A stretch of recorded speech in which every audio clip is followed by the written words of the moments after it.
কি রে, কি হয়েছে তোর? কিছু না।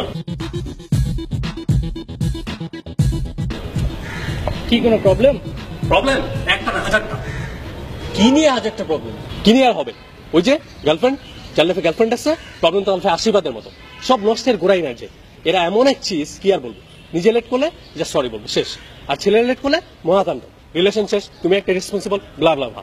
আর ভাই আমিও তো মানুষ, আমি কি সুপারম্যান নাকি? সারা জীবন বলবে জানো তোমাকে ছাড়া আমি বাঁচবো না, তুমি আমার সব, দুনিয়া উল্টাইলেও আমি উল্টাবো। যেই বাসা ধরা খাবে সেই পোল্ট্রি। তখন আম্মু, আমি কি ওই ছেলেকে চিনি? ও তো জাস্ট ফেসবুক ফ্রেন্ড ছিল, মাঝে মাঝে আমাকে ডিস্টার্বও করতো। আর ছেলেরা ধরা খাইলেই কি না খাইলেই কি, আম্মু আমি কিন্তু ওই মেয়েকে ছাড়া বাঁচবো না। আরে ভাই আমিও তো মানুষ, মানুষ তো নাকি? অ্যালার্ম ঘুরিত না যে তোর জন্য প্রত্যেকটা দিবস অ্যালার্ম দিয়ে রাখবো? আজকাল আবার ডের অভাব নেই, ফুল ডে ভালোবাসায় হাগলে চুমা ডাল জামা ডে পাজামা ডে, কত ডে যে আছে, প্রত্যেক ডেতেই। বাই চান্স যদি কোনোটা মিস হয় তখন বলবো তুমি একটা হারামি, আমার দিকে একদমই খেয়াল নেই। আরে ভাই আমিও তো মানুষ, মানুষ তো নাকি? অ্যালার্ম ঘুরিত না যে তোর জন্য প্রত্যেকটা দিবস অ্যালার্ম দিয়ে রাখবো?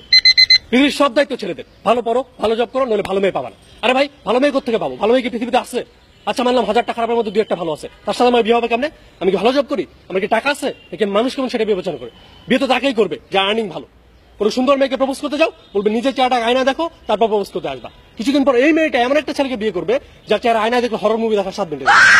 এই জন্য মেয়ে মানুষ হওয়া উচিত ছিল ডিস্টার্বিং এনিম্যাল। সারাদিন ফোন করে ডিস্টার্ব করবে, তাছাড়া আর কি করবে? তার তো কোনো কাজকর্ম নাই। সারাদিন স্টার জলসা দেখবে, পরকে শিখবে, বাড়ির রং শিখবে, আর স্বামীর মাথায় কাঁঠাল ভাঙবে। মেয়েদের হাজারটা প্রবলেম বয়ফ্রেন্ড ছাড়া সলভ হয় না। আর যেহেতু বয়ফ্রেন্ড আছে, প্রবলেম শেষ নেই। জানু আমার নেল পালিশের রং ভালো হয়নি, জানু আমাকে পিঁপড়ায় কামড়াইছে। আর ভাই তুই কেন বুঝিস না তোর সব রংটা আমার ভালো লাগে না? আমার তো কাজ আছে, নাকি সারাদিন তোর মতো ফেসবুক চালার ময়দা মাখি? দিল্লি রেস্টুরেন্টে নাও, ঘুরতে বের হও, একদিন যদি ওপেন পার্কে বসি তাহলে ছেলে ফকির নি। আরে যা খরচ করে তা তো ছেলেরাই করে। কোন সংবিধান আছে খরচ শুধু ছেলেরাই করবে? তুমি যদি আমাকে ভালোই বাসো তাহলে 50-50 আসো। তারপর দেখো তোমাকে আমি হোটেল সারা দিয়ে নাকি রেডিশনে নিয়ে যাই। কোথাও যেতে হলে 3 ঘন্টা মেকআপ মাখবে। আর ভাই সব ছেলে তো ময়দা পছন্দ করে, এই জিনিসটা কেন তোদের মাথায় ঢুকে না?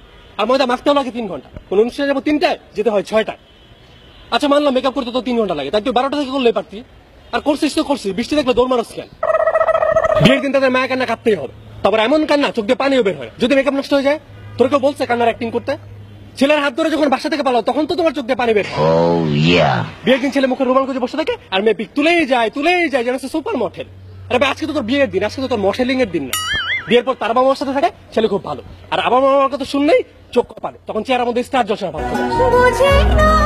আমরা যদি মেয়েদের সাথে ঘুরি তখন ছেলে খারাপ, চরিত্র খারাপ, বাসায় রীতিমতো মিছিল শুরু করে দেয়। আর তারা গেলে যদি কিছু বলি তখন বলবে ও আমি কি আনস্মার্ট, আমি কি unculture, what do are. 1 minute পর ফেসবুকে selfie, feeling alone, feeling boring, feeling wow. আরে ভাই তোমার এত ফিলিং কোত্থেকে আসে? কোথাও বের হলে তারা আমাদের ফটোগ্রাফার ভাবতে শুরু করে, এক পোজ দিয়ে নষ্ট ছবি তুলবে, তারপর বলবে একটাও ভালো হয়। আর ভাই ছবি কোত্থেকে ভালো হবে? তোমার তো চেহারাই ভালো না।